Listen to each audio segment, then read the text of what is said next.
দেখুন, ভোট পর্ব যেটা সেটা সবসময় একটা কি বলবো, একটা উৎসাহব্যঞ্জক একটা পরিস্থিতি থাকে। এতদিন আমরা প্রচার চালিয়েছি। গতকাল প্রচার, পরশু প্রচার শেষ হয়েছে এবং আজকে ভোট দিতে এসেছি।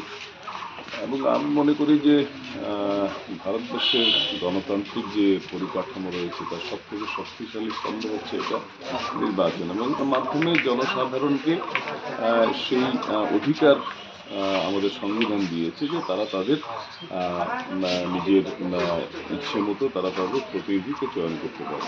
তো স্বাভাবিকভাবে এটা গুরুত্ব অনেকটাই বেশি আমাদের কাছে, যেহেতু আমরা ভারতবর্ষে গণতান্ত্রিক দেশে বসবাস করছি। এবং আমার মনে হয় যে আমরা আজকের দিনে এই যে ভোটদান পর্ব যেটা রয়েছে, বিশেষ করে আসামের জন্য এটা আমার কাছে মনে হয় যে এটা বিশেষ একটা ভোট পর্ব।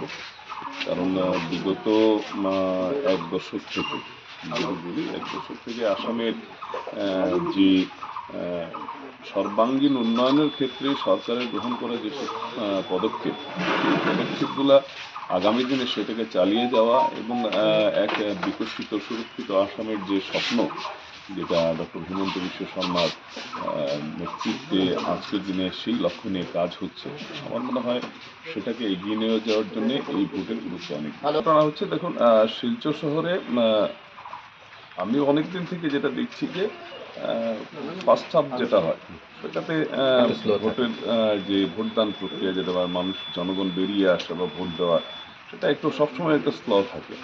আমার মনে হয় যে দুপুরের দিকে ধরুন 12টা 11টা 12টা থেকে আস্তে আস্তে সেই মানুষের ভিড় বাড়ে।